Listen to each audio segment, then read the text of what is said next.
আমি বামপন্থী বন্ধুদের জিজ্ঞেস করতে চাই 23 তারিখ ভোটটা কাকে দেবেন?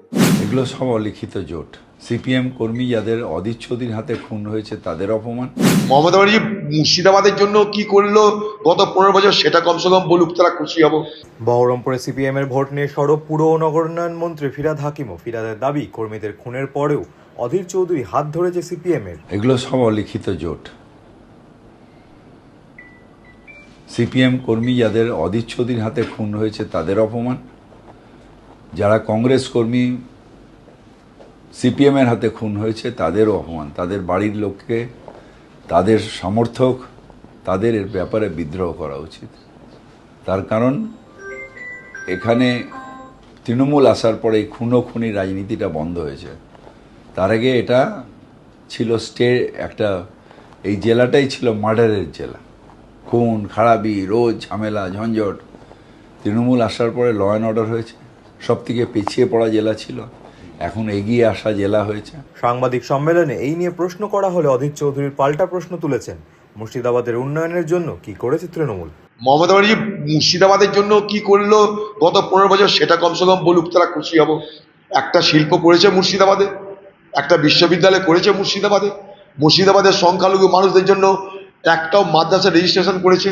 সংখ্যালঘু মানুষদের স্বার্থে এই মুর্শিদাবাদ জেলায় আপনারা বারবার এসে সংখ্যালঘু মানুষের ভোট ব্যাংকে হাত দিয়েছেন, তাদেরকে দুধেল গাই বলে অসম্মানিত করেছেন। এই মুর্শিদাবাদ জেলায় ওয়াকফ সম্পত্তি কীভাবে লুটপাট হচ্ছে তার খবর দিয়েছেন। আপনারা কি করেছেন সেটা বলুন। শনিবার ভোট প্রচারে এসে তৃণমূলের সাধারণ সম্পাদক অভিষেক বন্দ্যোপাধ্যায় প্রশ্ন তুলেছিলেন, বহরমপুরে সিপিএম কর্মীরা কাকে ভোট দেবেন। বহরমপুরে আমি যতদূর শুনেছি সিপিএম নাকি প্রার্থী দেয়নি।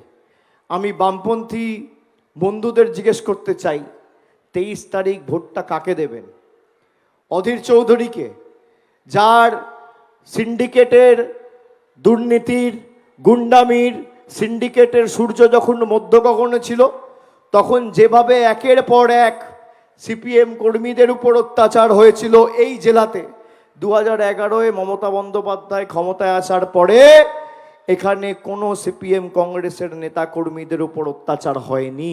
বহরমপুর শহরে আমরা ক্ষমতায় আসার আগে শিবির শেষ করে বাড়ি ফেরার সময় দুপুরে খাগড়া চৌমাথায় প্রকাশ্যে খুন হয়েছিলেন সিপিএমের তৎকালীন যুব নেতা, যার নাম ছিল দেবাশিস ঘোষাল ওরফে রান্টা।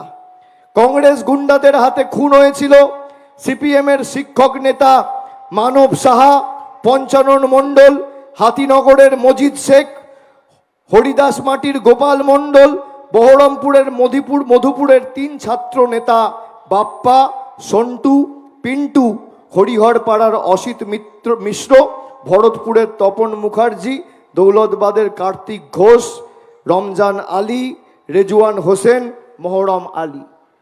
এদের কে খুন করেছিল? 23 তারিখ ভোটটা কাকে দেবেন? কাস্তে হাতুড়ি তারার প্রার্থীও দাঁড় করায়নি। পাল্টা অভিষেক ফিরহাদকে চ্যালেঞ্জ ছুড়েছেন অধীর। এই মুর্শিদাবাদ জেলায় তৃণমূল পার্টির সুপ্রা সাফ হয়ে যাবে। ওই কোথাকার কর্পোরেশন বালাকে নিয়ে এসে, খোকাবাবুকে নিয়ে এসে বাঁচাতে পারবে না। মমতা ব্যানার্জি বুকে পড়ে পদযাত্রা করছে বহরমপুর শহরের উপর দিয়ে। কোথাও দেখেছেন পশ্চিমবঙ্গে যে মুখ্যমন্ত্রী পদযাত্রা করছে? কোথায় যাবে সিপিএম এর ভোট? ভোটের আগে এই নিয়ে তুঙ্গে রাজনীতি।